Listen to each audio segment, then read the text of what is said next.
final match sort of. And then when Musa was present there and was about to perform that magic, the magicians, they started whispering with each other.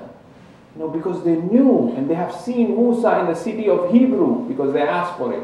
That before the magic we want to see how Musa moves and what are his moves so that we can defeat him.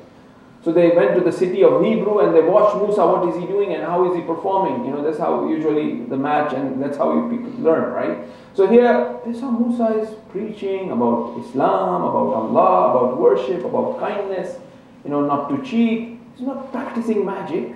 Then they realized that, this is something else. And that is why, as soon as they saw the miracle of Musa, they fell into sajda and they accepted it. And Pharaoh got upset. And he said, the verse goes, how come you brought Iman before I gave you permission to bring Iman? And this is something that you have conspired against me. You cut a deal with Musa in the city of Hebrew when you asked that you want to go there. So this is all this propaganda, this sort of like, faking and fooling people. So Musa knew that this is not a magic. But as soon as, that azab was lifted, that plague, that those lices, those frog, the blood, they were drinking from Nile, it was all turned red and it was blood. When the Coptics, when the Al Fir'aun used to drink from that Nile, it was blood. But when Bani Israel, when they used that same Nile water, it was water for them. Some of the exegists have mentioned that some of the slaves who were from Bani Israel, they would put water in the mouth and the masters will ask them to empty it in their mouth to mouth. And it will turn blood and they will throw up blood. There's nothing but miracle of Musa alayhi salam. And Pharaoh summons Musa, come and go please. You resolve it, I'll let you go. I'll accept. But still, one after the other, 9 miracles. To no other prophet, but to Musa. But Pharaoh, it was takabbur. Haman, Namrud. Namrud was a Jew. Namrud was one of the ashraf, one of the heads of big entrepreneur, so to speak. Big guy. And he was appointed by Pharaoh in the city of Hebrew so that he can control. But what happened with that treasure that he had? What happened with that mal is all destroyed. They accepted, but they don't want to surrender to the truth. Because of what? Because of that ghurur. And this ghurur will manifest, this arrogance that they have will manifest in the form of, like small creatures, like ants. So that they be taught. Because as the verse says, that there is no place of those who are arrogant in Jannah. Because one have to surrender to the will of Allah subhanahu wa ta'ala. One have to believe that He is it, that He is the Lord. And we are nothing. Ya ayyuhan nas antumul fuqara ila Allah. Inna Allah ghaniyul hamid. And the ahkam ilahi, like they say, the closest thing that will bring us to Allah subhanahu wa ta'ala is the state of sajda. And that the abd is closest to Allah subhanahu wa ta'ala in that state, where he throws his forehead onto the ground and praises Allah subhanahu wa ta'ala. That is pointing out to that faqr, that reality, that who we are and what we are. Now, as I had mentioned earlier, our need, our faqr that we have in us, faqiriyat, the need, the necessity of a deity, of God, of things, of sustenance, is not just essential to us, but we are nothing but faqr itself. There are two things. One is 3 is an odd number. 3 is an odd number. So there is something number and there is 3 which is the oddness. But for us it's not like that. We are not essentially in need of Allah subhanahu wa ta'ala. There is no such thing we are. We are nothing but faqr itself. We are nothing but in need itself, the need itself, vis-a-vis Allah subhanahu wa ta'ala, vis-a-vis God. That is why the prophets have said, I am the greatest faqir, I am the greatest, in needy person. The prophet had counted himself. So that's how our ahkam is taking us in that direction. By implementation of that, we refine ourselves and we prepare ourselves, and that light is given to us. With this light, we move on this set stage with Allah subhanahu wa ta'ala have created, which will look into more detail. And Shafa'at has been pointed out to, which is quite deep of a topic which will look in a more detail, but just to relate to our zikr of Masa'ib, the Ahl Bayt, the Mu'mineen, the Shuhada, they have that ability and power to really recognize, to really utilize that right of Shafa'at, which is nothing but a manifestation of that mercy. So Masoom says that I'm worried about Barzakh for the loved ones. But for the Day of Judgment, our Shafa'at, our intercession, our help will be there for them. And this all activity is nothing to be enrolled in the list of mushfi, to be enrolled in the list of seeking and achieving Shafa'at from Ahl Bayt alayhi salam, the zikr of Imam Hussain alayhi salam, and the sorrow that our hearts get when the zikr of Imam Hussain is done.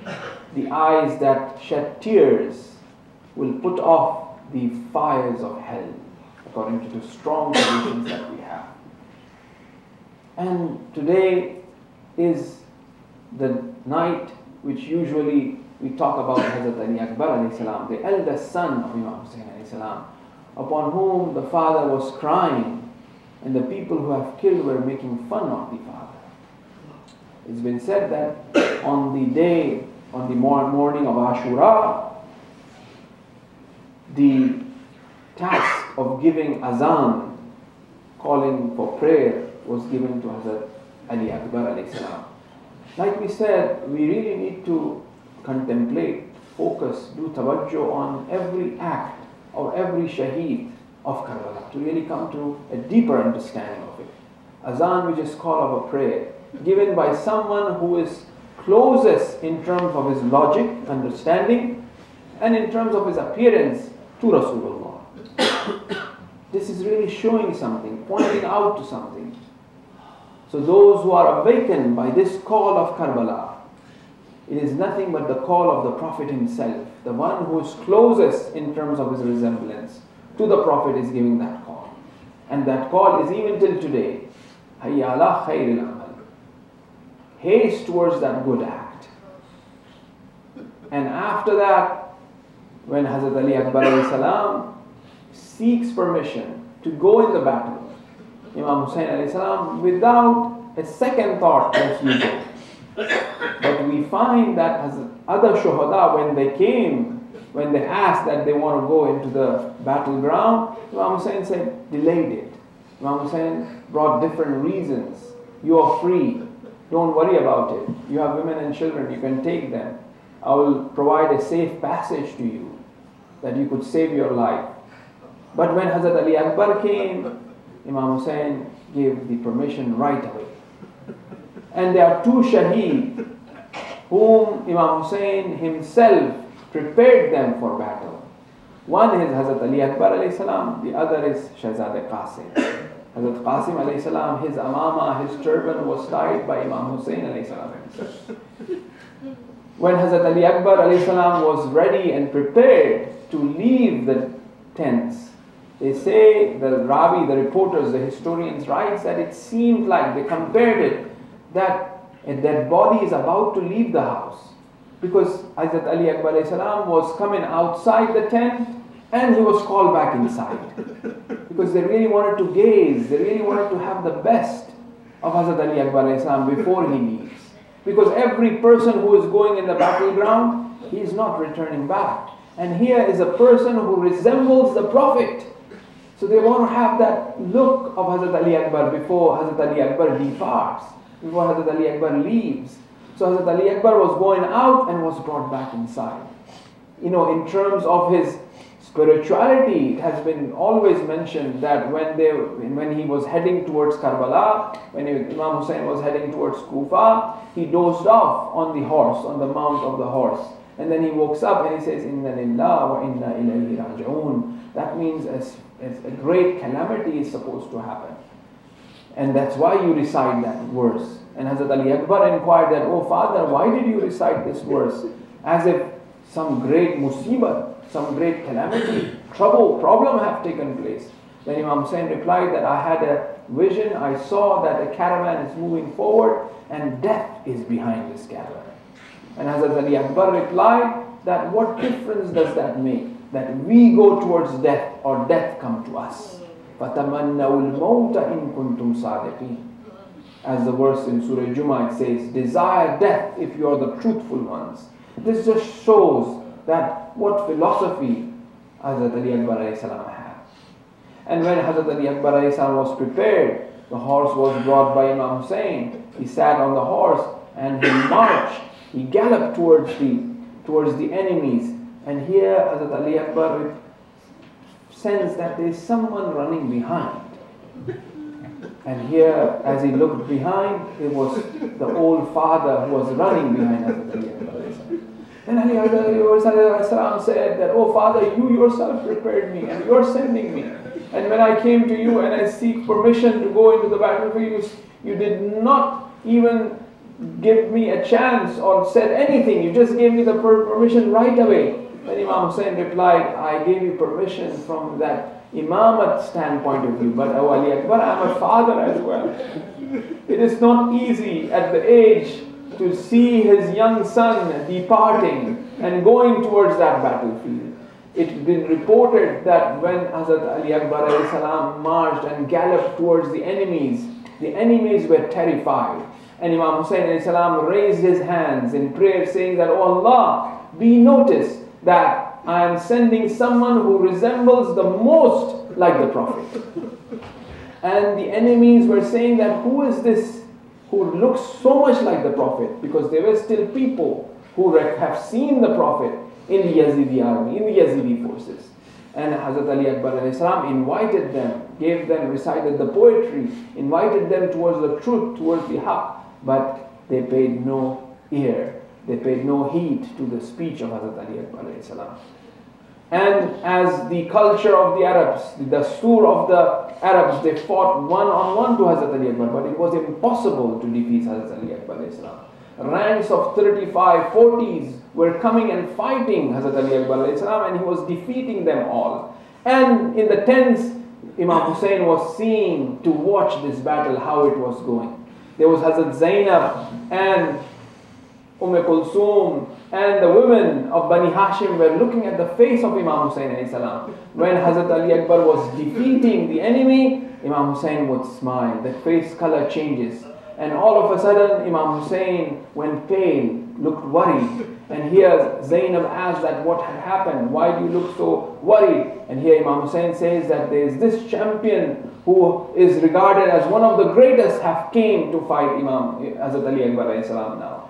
Please pray for him that his life is saved. The hands in du'as were raised. He defeated him and he returned back. When Hazrat Ali Akbar returned back, retrieved himself to tell father, oh father, have you seen how I have fought? Are you proud of me? But if you would have provided me with a cup of water, with little bit of water, I would show you how Ali fought. I would show you how Prophet fought. Then Imam Hussain alayhi salam says that, oh Ali Akbar, why don't you place your tongue in my mouth? And as soon as Hazrat Ali Akbar alayhi salam places the tongue in the mouth of the father in order that there be some sort of saliva, some sort of piece of coolness that should come to his mouth, he stretched his head back. And he said, oh father, you are much more thirstier than me. And here Hazrat Ali Akbar alayhi salam went back. And when he was fighting, it's been said that there was a spear that was thrown onto the heart of Hazrat Ali Akbar alayhi salam. Sayyid ibn Taus have a tradition that the body of Hazrat Ali Akbar alayhi salam was attacked on the back. It says irban irba. It was cut into pieces. And here Sayyid ibn Taus says that it's very difficult for him to understand that an animal is always loyal.